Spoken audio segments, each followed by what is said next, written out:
Listo, estamos grabando. Namaskar, bienvenidos a una reunión más de Escuela Vida. Vamos a elevar nuestra calidad de estar, eso ya lo sabemos siempre, ¿no? Entonces, vamos a la mente darle ocupación y, y a la conciencia permitirle que se exprese a través de la atención a la respiración, ¿sí? Y la mente cuenta. Entonces, vamos a hacer un ejercicio simple. Concéntrense, vamos a hacer lo siguiente. Inhalo, 1. Exhalo, 21. Inhalo, 2. Exhalo, 20. Inhalo, 3. Exhalo, 19 y así sucesivamente. Con tranquilidad, procuren sostener el cuerpo quieto, no se muevan de más, aprendan a tener un control sobre sí mismos. En esta sesión, por lo menos. Procuren. Si no pueden, no importa, pero luchen. Bien, comenzamos entonces la cuenta, la meditación. ¿Sí?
Bien. Vamos entonces. Estamos viendo el tema de la consideración interior, ¿sí? Vimos la canción interior, la mente de la queja, etc. Se les dejó tarea que hoy día no vamos a ver para poder profundizar en el tema de hoy. Hoy día quiero tocar una enseñanza muy querida para mí, que es el camino tolteca. Obviamente no existen en la actualidad seguidores, digamos, ¿no? La persona que tomó toda esta enseñanza y la aprendió con un hombre de conocimiento, con un brujo yaqui o si quieres con un chamán, fue Carlos Castaneda. ¿Ok? Esto queda grabado, Félix, por si acaso. Anota lo que resuena en tu corazón, el resto lo puedes escuchar. Digo, por tu atención, pero si hay cositas que te llaman, con todo gusto anótenlo, no hay él y cualquiera. Entonces, Carlos Castaneda es un antropólogo peruano, viajó a Estados Unidos, a Los Ángeles, a estudiar, y las hierbas y cosas, ¿no? Y dentro de su estudio tuvo que ir a México a estudiar ¿no? Cómo procesaban y trabajaban todo lo que son las hierbas, los yaquis, ¿no? Llegó ahí y conoció a un señor que llamaba a un viejito que parecía medio tonto, medio borrachito, y le dijo, voy a sacar la información, que me enseñe cómo es esto de las hierbas, secreto del peyote, ¿no? Cómo funciona todas estas cosas.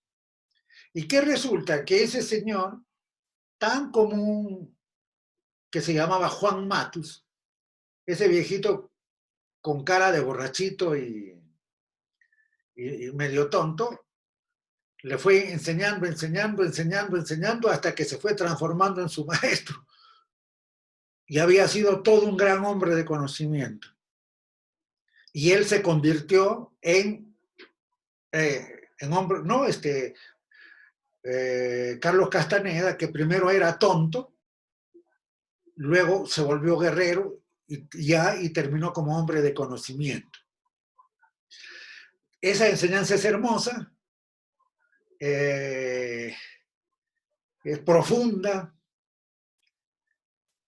y es para hacerlo obviamente con un maestro de ese nivel, ¿no? Como Juan Matus, por ejemplo, o como Genaro, que era el maestro de Juan Matus, o el propio Carlos Castaneda. Luego ya quedan los libros, por ahí aparecen los 4 acuerdos de Tolteca, empieza ya la cosa, pero no tiene el peso original. Entonces, esa enseñanza es el camino tolteca, los antiguos toltecas, los antiguos videntes. Eso es desde hace 2000 años o algo ahí. Y los nuevos videntes son los últimos 100 años, qué sé yo. En fin, un pequeño preámbulo para entrar a esta delicia del pinche tirano, ¿no?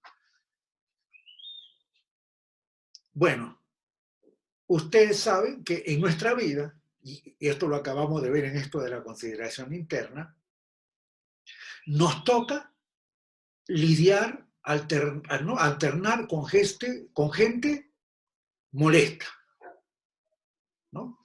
Pero cuando estas personas están en un lugar de poder, nos hacen la vida cuadritos. Y este poder lo pueden ejercer en el ámbito laboral. Te encuentras con un jefe que tiene un poder donde le dice a una chica, bueno, te acuestas conmigo, te voto, ¿no? Y le hace la vida imposible si ella no quiere. O a un empleado se le prende y lo fastidia hasta ver si lo vota, ¿no? Por ejemplo. Pero no solamente esto puede ser en el ámbito laboral, inclusive en las relaciones afectivas. Un super vampiro emocional que es una pareja, maltrata, pega y fastidia también. Bueno, en diversas áreas de nuestra vida nos podemos encontrar o haber encontrado con personas de esa, ¿no? De esa calaña, por decir así. De hecho, esto, ¿no? Estos personajes o estas personas no solamente nos fastidian la vida, ¿no? La vida, sino nos llegan muchas veces a hacer la vida imposible. Nos atormentan, nos fastidian, nos joden, ¿no? Y producen en nosotros una serie de sentimientos, de emociones encontradas. Hay veces, por ejemplo, nos da ganas de matar, tenemos odio, no nos soportamos. Otras veces nos llenamos de miedo, ¿no? O sea, nos atemorizan y vivimos ahí obsesionados pensando qué daño me va a hacer a la defensiva. ¿No? Y si pudiera huir, si pudiera alejarme de ellos, sería ideal, cuanto antes, ¿no? De esta gente agresiva, mala, maltratadora. Sobre todo hablo cuando hay un cierto poder, ¿no? Es un cierto poder. Otras veces, de repente, ni actuamos agresivamente, ni nos llenamos de miedo y tratamos de huir, sino que tenemos que quedarnos ahí porque no queda otra. Claro, seguramente con agresividad y con miedo, pero nos centramos y vivimos quejándonos, componiendo nuestras canciones internas, lamentándonos. Y hay un detalle, la queja, hay un detalle, ¿no?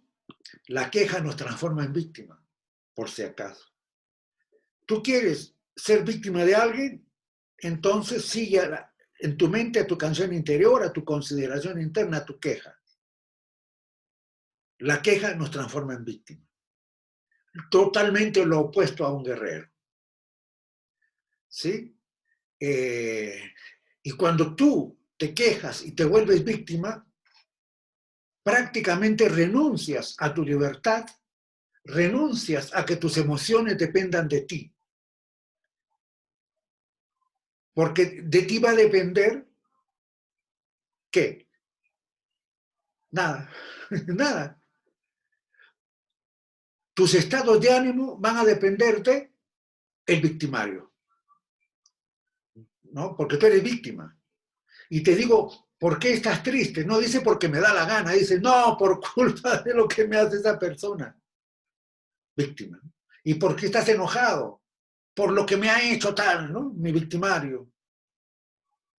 ¿Sí? ¿Y por qué estás deprimido? ¿Cómo quieres que no lo estés con esta vida miserable que llevo? Es decir, de ti no dependen tus estados de ánimo, tus emociones, tus sentimientos. Dependen de tu dueño, perdón, de tu victimario, perdón, de tu pinche tirano, de tu tirano. ¿Ok? Bien, un pinche tirano es el que tiene poder, ojo, porque existe el pinche tiranito. Son los que juegan más en chiquito, pero, en fin. Entonces, lo que desconoces tú y lo que desconoce este tipo de personas agresivas, malas, dañinas, que te hacen la vida a cuadritos, ¿sabes qué es? Tú y él desconocen una cosa, que esa situación y que ese personaje abusivo, ese pinche tirano o pinche tiranito, es una fuente de poder para ti, es una fuente de crecimiento.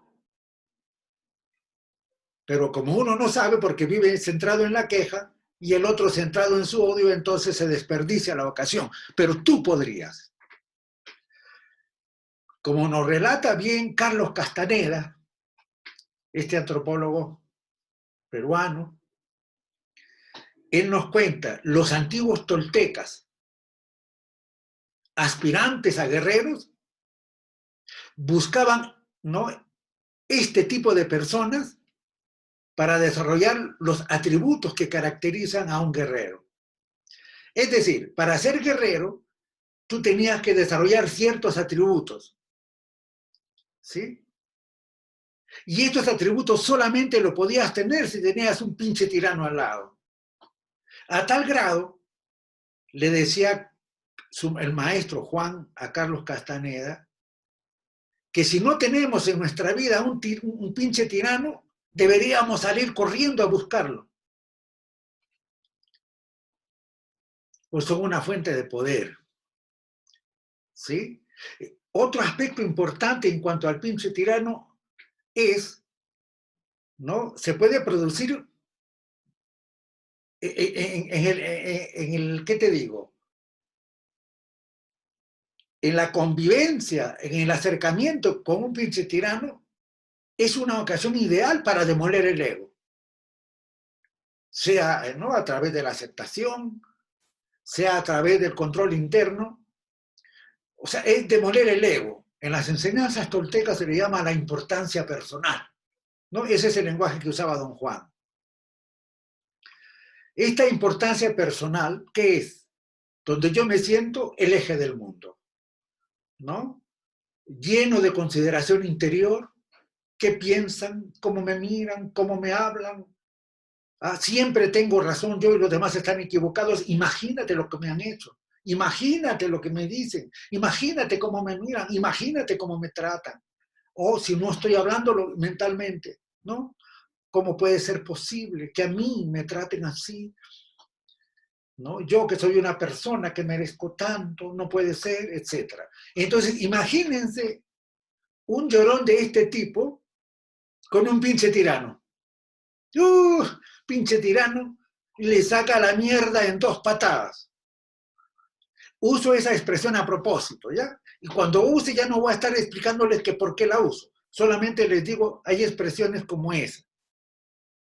Entonces, para erradicar ese sentido de importancia personal, de ego, de consideración interna, a ver, por ejemplo, cuando Carlos Castañeda recién se estaba en sus primeros tiempos con don Juan, con el maestro, uno de los días él se queja, ¿no? Dice, Dios mío, qué terrible sol. Y don Juan le dice, oye, ¿qué estupidez estás hablando? ¿Por qué? ¿Tú crees que Dios ha creado el sol para fastidiarte? No seas tonto. ¿Qué es eso de estarse quejando? ¿Cómo puedes estar renegando de que el sol dé calor? No seas idiota. Eso es importancia personal, ¿no? Y así, creemos que todas las cosas se hacen para molestarnos. Una persona amanece con dolor de cabeza y me mira así, ¡ay, cómo me miró! Por ejemplo, ¿no? Y si suponiendo que a propósito me mirara así, pues, ¿qué problema tendrá, no? Ya no es el dolor de cabeza, de repente ha amanecido con los cables cruzados, como decimos en el Perú. Bien, lo cierto es que para erradicar la importancia personal de la vida de los guerreros, hay que seguir 5 estrategias. 5 estrategias para ser invulnerable, dice Carlos Castaneda. 5 estrategias o atributos fundamentales del ser guerrero. ¿Para qué? Para erradicar la importancia personal.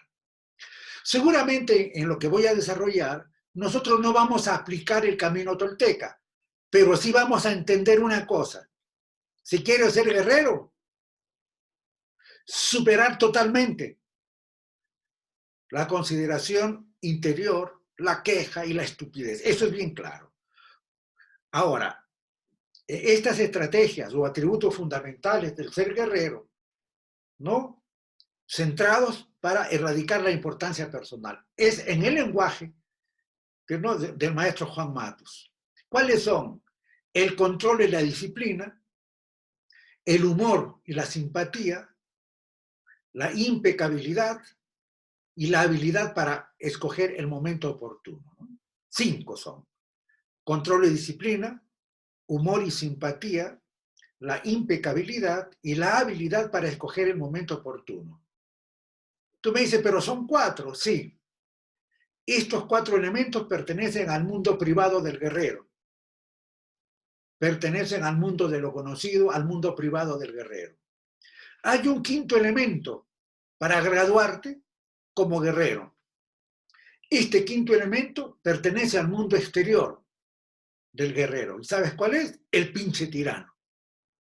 Si tú quieres ser guerrero, tienes que tener control y disciplina, humor y simpatía, impecabilidad, habilidad de escoger el momento oportuno y tu pinche tirano. Sin pinche tirano estás frito. Eso le enseñaba Juan Matus, el brujo yaqui o maestro chamán, ¿no? de Carlos Castaneda. Y entonces, en una de esas que estaban conversando, en la enseñanza, porque esta es una enseñanza muy sabia, le pregunta a Carlos, le pregunta a don Juan, a su maestro, y le dice, ¿usted encontró a un pinche tirano? Don Juan le pregunta a él. ¿Y qué le dice Juan Matus? ¿Qué le dice? Tuve suerte, dice. Un verdadero ogro me encontró a mí. Sin embargo, en aquel entonces yo me sentía como tú. No podía considerarme afortunado, aunque mi benefactor, la persona que lo guiaba a él, me decía lo contrario. Don Juan dijo que su penosa experiencia comenzó unas semanas antes de conocer a su benefactor. En la iniciación yaqui, en la iniciación tolteca, más exactamente, existe tu maestro directo y existe el benefactor. Son dos maestros que te guían. El maestro directo que te revuelca y el benefactor que te consiente, ¿no? Que te chiquea con dos fuerzas en esa enseñanza. En la nuestra, uno solo hace los dos papeles, pero usted que no creo que aguante todavía que se le remesa un poquito. No sé a qué persona le dije un día, no les tonterías, ay, hijo, me retiro del grupo, me voy, me voy. Pero en fin, seguimos. Entonces, don Juan le cuenta a Carlos que su penosa experiencia comienza una semana antes de conocer a su benefactor. Apenas tenía 20 años de edad en aquel entonces y había conseguido un muy buen empleo como jornalero en un molino de azúcar, ¿no? Siempre había sido muy fuerte, dice don Juan, ¿no? Y por eso me era fácil para mí conseguir trabajos que requerían fuerza. Un día, sigue contando el maestro don Juan, dice, un día mientras movía unos pesados costales de azúcar, llegó una señora, estaba muy bien vestida y parecía una mujer rica y de autoridad. Dijo don Juan que la señora quizá tenía unos 50 años de edad y que se le quedó viendo. Luego habló con el capataz y partió. El capataz se acercó a don Juan diciéndole que si le pagaba él lo recomendaría para un trabajo en la casa del patrón, ¿no? Don Juan le respondió que no tenía ni un centavo. El capataz sonrió y le dijo que no se preocupara, que el día de pago tendría bastante. Palmeó la espalda de don Juan y le aseguró que era un gran honor trabajar para el patrón, ¿no? En la casa del patrón todavía.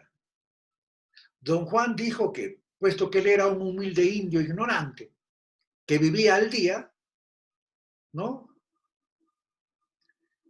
No solo creyó hasta la última palabra, sino que hasta creyó que una hada benévola, una hada madrina le había hecho un regalo, trabajar en la casa del patrón, ¡oh, qué alivio!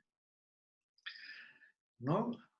Prometió pagarle al capataz lo que quisiera con tal de que lo lleve adentro. El capataz mencionó una considerable suma que tenía que pagarse por partes, por abonos. De inmediato el capataz llevó a don Juan a la casa del patrón, que quedaba bastante lejos del pueblo, y ahí lo dejó con otro capataz, un hombre enorme, sombrío y de físico horrible, que le hizo muchas preguntas. Quería saber algo acerca de la familia de don Juan. Don Juan le contestó que no tenía familia alguna. Eso agradó tanto al hombre que llegó a sonreír mostrando sus dientes carcomidos. Le prometió a don Juan, este capataz, el de la casa, que le pagaría mucho y que incluso estaría en posición de ahorrar dinero, porque no tendría que gastarlo, ya que vas a vivir y comer en la casa, todo lo que ganes te lo vas a ahorrar, le dijo.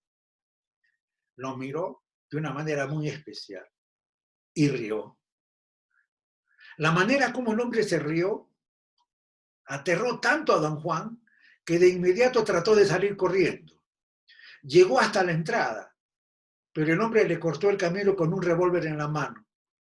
Lo amartilló, lo empujó con fuerza contra el estómago de don Juan y le dijo, estás aquí para trabajar como un burro, que no se te olvide. Y con mucha fuerza empujó a don Juan y le pegó con un garrote. Lo arrastró a un costado de la casa y después de comentar que él hacía trabajar a sus hombres de sol a sol y sin descanso, puso a trabajar a don Juan, desenterrando dos enormes troncos de árbol cortado.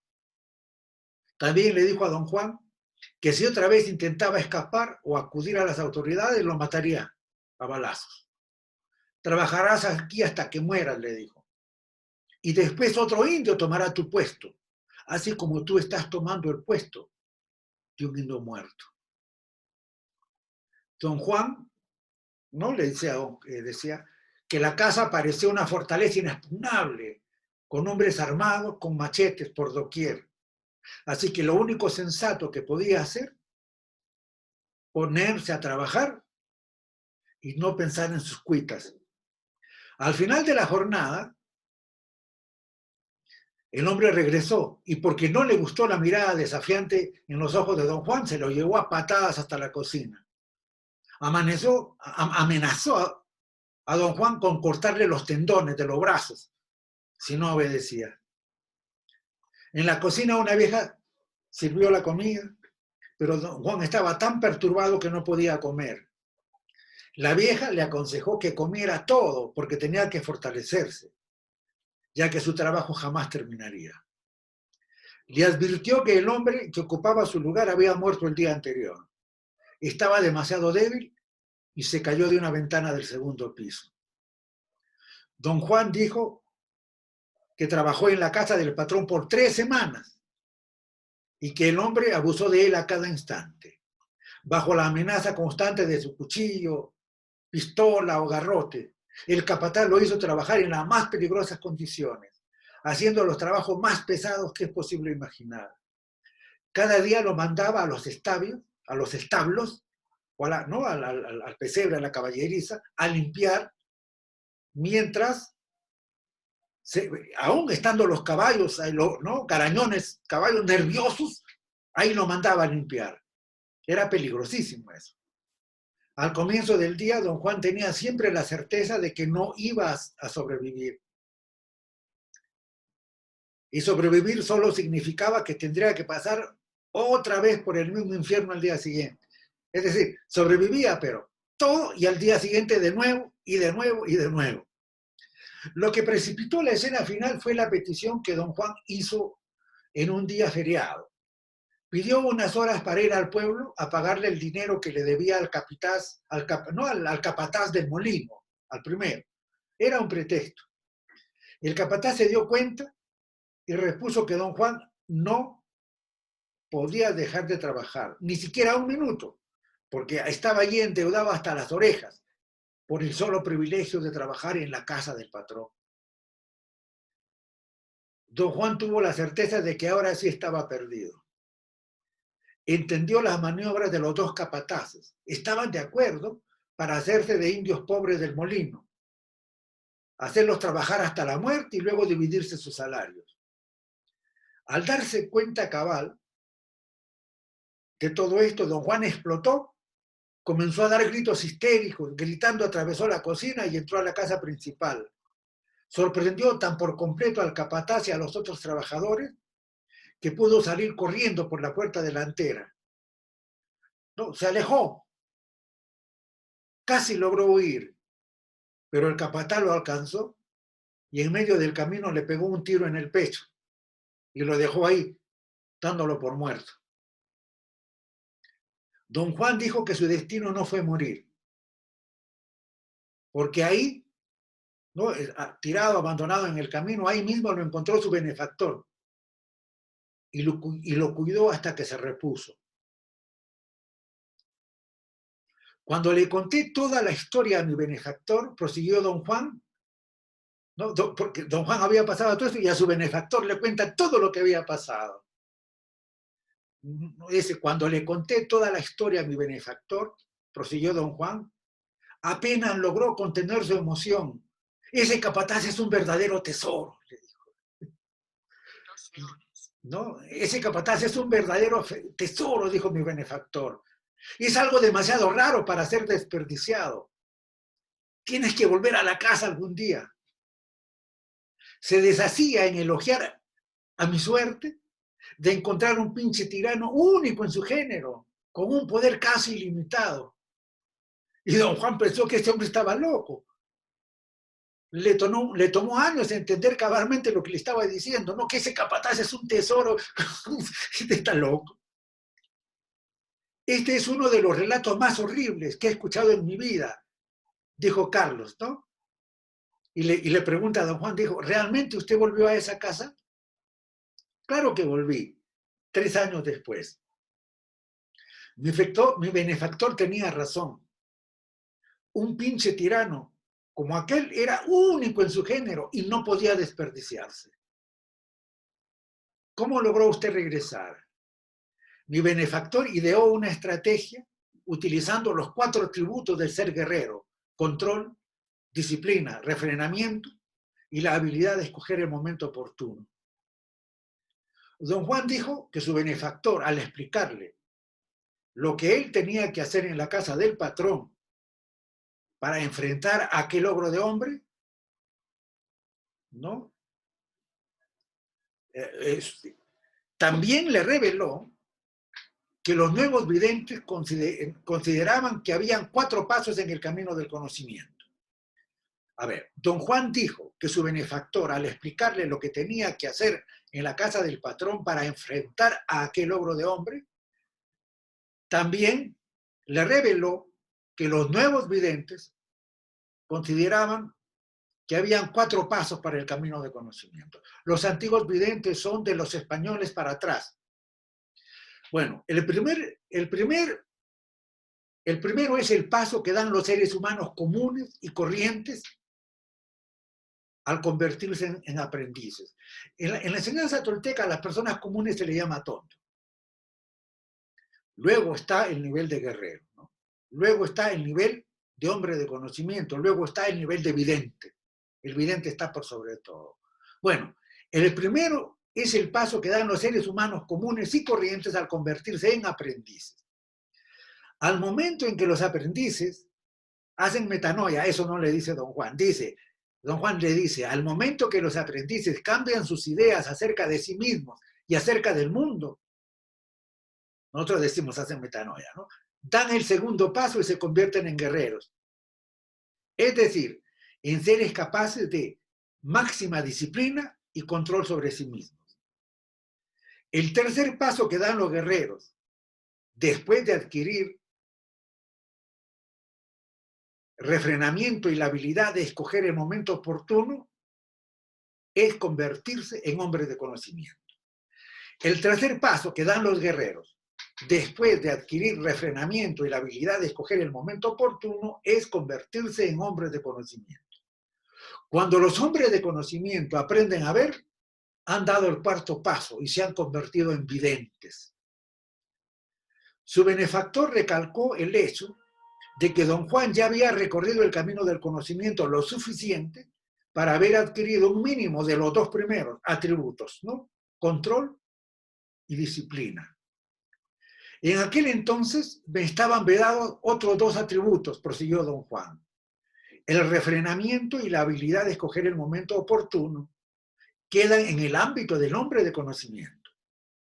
Mi benefactor me permitió el acceso a ellos a través de su estrategia. Dice don Juan, ¿no? Ese señor no era nada en comparación con los verdaderos monstruos que los nuevos videntes enfrentaron durante la colonia. Todo parece indicar que aquellos videntes se quedaron viscos de tanta diversión. Probaron que hasta los peores pinches tiranos son un encanto. Claro, siempre y cuando tú seas guerrero. Don Juan explicó que el error de cualquier persona que se enfrenta a un pinche tirano es no tener una estrategia en la cual apoyarse. El defecto fatal es tomar demasiado en serio los sentimientos propios. Y la quejita, y la mentecita, y la vocecita. No. Entonces, ese es el gran defecto. Los sentimientos propios muy en cuenta. La consideración interna, ¿no? En nuestro lenguaje. Y el otro defecto es tomar muy en serio las acciones de los pinches tiranos. Los guerreros, por otra parte, no solo tienen una estrategia bien pensada, sino que están también libres de la importancia personal, de que yo soy el eje del mundo. Ya expliqué lo que es la importancia personal, ¿no? Lo que acaba con su importancia personal es haber comprendido que la realidad es una interpretación de lo que hacemos. Ese conocimiento fue la ventaja definitiva que los nuevos videntes tuvieron sobre los españoles. Dijo que estaba convencido de que podía derrotar al capataz usando solamente la convicción de que los pinches tiranos se toman mortalmente en serio, mientras que los guerreros no. Siguiendo el plan estratégico de su benefactor, don Juan volvió a conseguir trabajo en el mismo molino de azúcar. Tantos indios que iban y venían, nadie recordó que él trabajó allí, y además que ya lo hacían muerto, ¿no? Los peones trabajaban en el molino de azúcar por temporada. La estrategia de su benefactor especificaba que don Juan tenía que ser esmerado y circunspecto con quien fuera, ¿no? Con quien fuera que llegara buscando otra víctima. Resultó que la misma señora llegó como lo había hecho años antes y se fijó inmediatamente en don Juan, quien tenía aún más fuerza física que la vez anterior. Tuvo lugar la misma rutina con el capataz. Sin embargo, la estrategia requería que don Juan, desde el principio, rehusara pago alguno al capataz. Y al hombre jamás se le había hecho eso y se quedó asombrado. Amenazó con despedir a don Juan del trabajo. Don Juan lo amenazó, por su parte, diciendo que iría directamente a la casa de la señora Averna. Le dijo al capataz que él sabía dónde vivía ella, porque trabajaba en los campos aledaños cortando caña de azúcar. El hombre comenzó a regatear y don Juan le exigió dinero antes de aceptar ir a la casa de la señora. El capataz cedió y le entregó algunos billetes. Don Juan se dio perfecta cuenta de que el capataz accedía solo como un ardid para conseguir que aceptara el trabajo en la casa. Él mismo me llevó de nuevo a la casa, dijo don Juan. Era una vieja propiedad de la gente del molino del azúcar, hombres ricos, que o bien sabía lo que pasaba y no les importaba, o eran demasiado indiferentes para darse cuenta. En cuanto llegamos ahí, de frente, corrí a buscar a la señora, la encontré, caí de rodillas y besé su mano para darle las gracias. Y los dos capataces estaban lívidos, el del molino del azúcar y el ogro, ¿no? O sea, ¿qué pasó? El capataz de la casa me hizo lo mismo que antes, pero yo estaba preparadísimo para tratar con él. Tenía yo control y disciplina. Todo resultó tal como lo planeó mi benefactor. Mi control me hizo cumplir con las más absurdas necesidades del tipo. Lo que generalmente nos agota en una situación como esa es el deterioro que sufre nuestra importancia personal. Ay, Dios mío, yo a mí. ¿Por qué, Dios mío, a mí? ¿Por qué? ¿No? O sea, importancia es yo. Cualquier hombre que tiene una pizca de orgullo se despedaza cuando lo hacen sentir inútil y estúpido. Repito, cualquier hombre que tiene una pizca de orgullo se despedaza cuando lo hacen sentir inútil y estúpido. Con gusto hacía yo todo lo que me pedía el capataz. Yo estaba feliz y lleno de fuerza y no me importaba un comino, mi orgullo o mi terror. Yo estaba ahí como guerrero impecable. El afinar el espíritu cuando alguien te pisotea se llama control. Don Juan explicó que la estrategia de su benefactor requería de que en lugar de sentir compasión y lástima por sí mismo, como había hecho antes, se dedicara más bien y de inmediato a explorar el carácter del capataz, sus debilidades, sus peculiaridades. Encontró que los puntos fuertes o más fuertes del capataz eran su osadía, su atrevimiento y su violencia. Esa era la fuerza del capataz. Había baleado a don Juan a plena luz del día y ante una veintena de espectadores. ¡Qué osado! Su gran debilidad era que le gustaba su trabajo y que no quería ponerlo en peligro. Bajo ninguna circunstancia intentaría matar a don Juan dentro de la propiedad durante el día. Su otra debilidad consistía en que era un hombre de familia. Tenía una esposa e hijos que vivían en una casucha cerca de la casa. Reunir toda esta información mientras te golpean se llama disciplina, dijo don Juan. El hombre era un demonio. No tenía ni una gracia que lo salvara, ni una. Según los nuevos videntes, el perfecto pinche tirano no tiene ni una característica redentora. En vulgar es una mierda absoluta.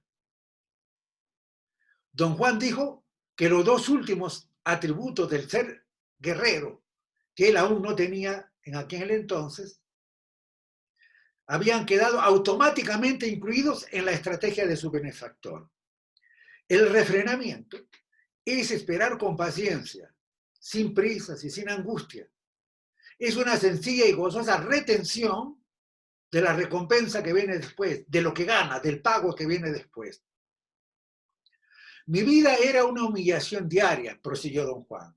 A veces hasta lloraba cuando el hombre me pegaba con su látigo, y sin embargo yo era feliz.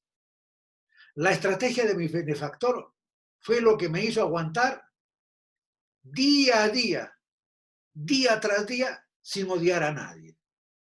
Yo era un guerrero. Sabía que estaba esperando y sabía qué era lo que esperaba. Precisamente en eso radica el gran regocijo del guerrero.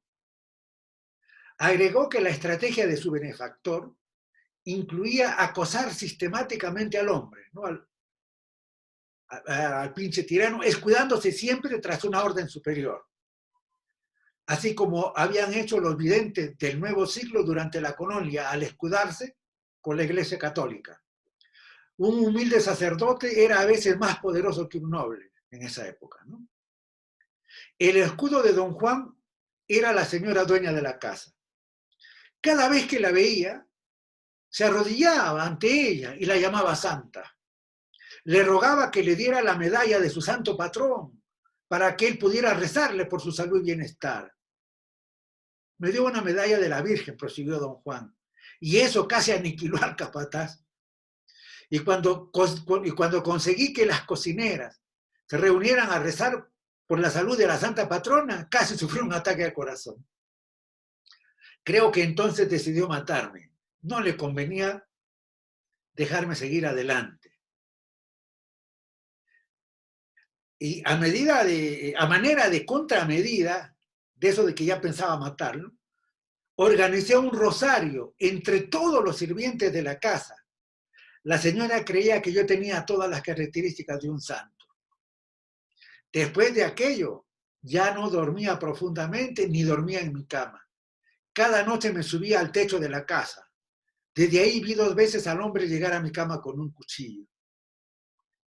Todos los días me empujaba a las caballerizas, no, a los pesebres de los caballos, con la esperanza de que me mataran a patadas.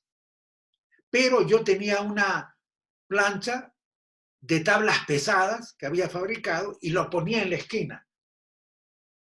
Yo me escondía detrás de ella y me protegía de las patadas de los caballos.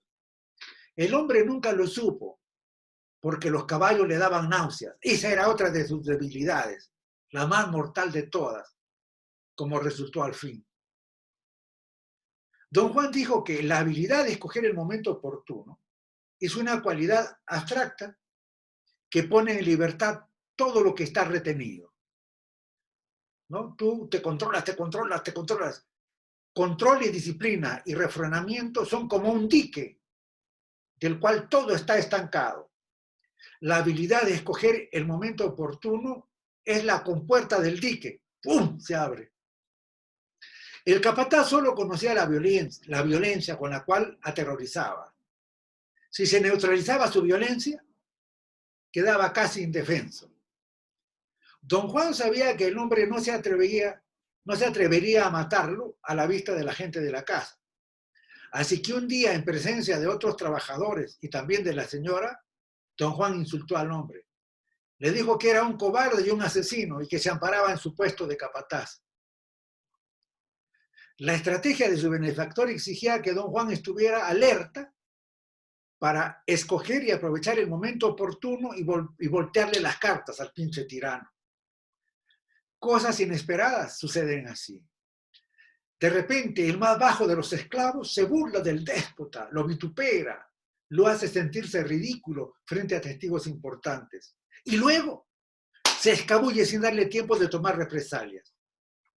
Un momento después, prosiguió don Juan, ¿no? Después que le había dicho que el capataz era un tal por cual, ¿no? Un momento después, el hombre enloqueció de rabia. Y cuando volteó, él ya estaba piadosamente arrodillado frente a la patrona. Don Juan dijo que cuando la señora entró a su recámara, el capataz y sus amigos lo llamaron a la parte trasera de la casa, supuestamente para hacer un trabajo. El hombre estaba muy pálido, blanco de ira. Por el tono de su voz, don Juan supo lo que el hombre pensaba hacer con él. Don Juan fingió obedecer, pero en vez de dirigirse a donde el capataz le ordenó, corrió hacia los establos. Confiaba en que los caballos harían tanto ruido que los dueños de la casa saldrían a ver lo que pasaba. Sabía que el hombre no se atrevería a dispararle y que tampoco se acercaría donde estaban los caballos. Esa suposición no se cumplió. ¿Por qué? Porque don Juan había empujado al hombre más allá de sus límites. Salté a la caballeriza, o en este caso al pesebre del más salvaje de los caballos, dijo don Juan. Y el pinche tirano, cegado por la rabia, sacó su cuchillo y se metió tras de mí al instante. No, se metió tras de mí. Al instante me escondí detrás de mis tablas. El caballo le dio una sola patada y todo acabó. Yo había pasado 6 meses en esa casa y durante ese periodo ejercí los 4 atributos del guerrero. Gracias a ellos había triunfado. Ni una sola vez me quejé, ni una sola vez sentí compasión por mí mismo, ni lloré de impotencia. Yo diría, ni compuso canciones, ¿no? Solo sentí regocijo y serenidad. Mi control y mi disciplina estuvieron afilados como nunca lo estuvieron. Además, experimenté directamente, aunque no lo tenía, lo que siente el guerrero impecable cuando usa el refrenamiento y la habilidad de escoger el momento oportuno. Mi benefactor explicó algo muy interesante. Refrenamiento significa retener con el espíritu algo que el guerrero sabe que justamente debe cumplirse. Con justicia, justamente. Refrenamiento significa retener con el espíritu algo que el guerrero sabe que justamente debe cumplirse. No significa que el guerrero ande por ahí pensando en hacerle mal a la gente, o planeando vengarse, o saldar cuentas, ¿no? La típica saldada de cuentas. No, eso muy lejos de eso. El refrenamiento es algo independiente.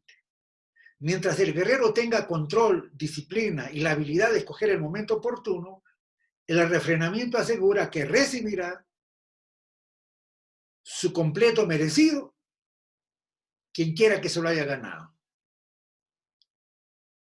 ¿Triunfan alguna vez los pinches tiranos y destruyen al guerrero que se le enfrenta?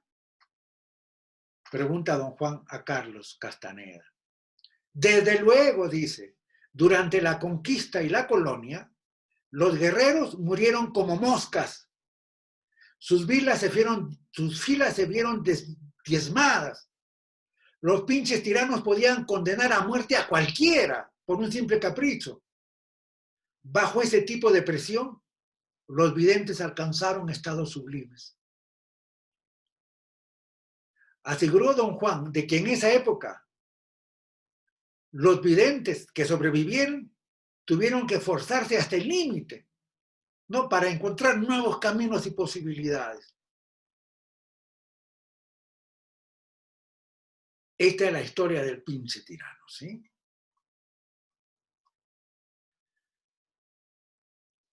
Entonces, complementando, el control y la disciplina se logra cuando las personas comunes dan ese paso para convertirse en aprendices, ya lo hemos dicho. Y esto es un cambio de ideas, ¿no? Con respecto de sí mismo y del mundo. Es ahí recién cuando se convierten en guerreros. Eso ya lo hemos repetido. Y repito nuevamente, ese proceso les hace capaces del máximo de disciplina y control sobre sí mismos. Ejercer control es afinar el espíritu cuando alguien nos pisotea.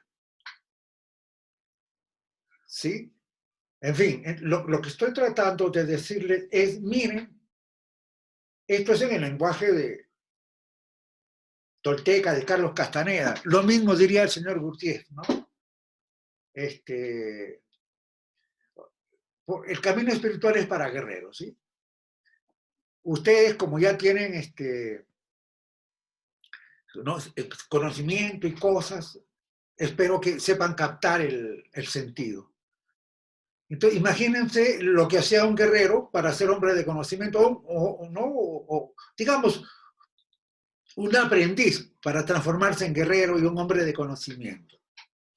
Y nosotros nos quejamos porque nos miran mal. O de repente me contestó y me dijo, ¿quieres esto? No, no quiero. ¿Por qué me hablas tan feo? Y nos quedamos resentidos 2 días sin hablar. ¿Pueden entender eso? ¿Pueden entender lo que eso? ¿Sí? Muy bien. Si lo entendieron eso, perfecto. ¿No?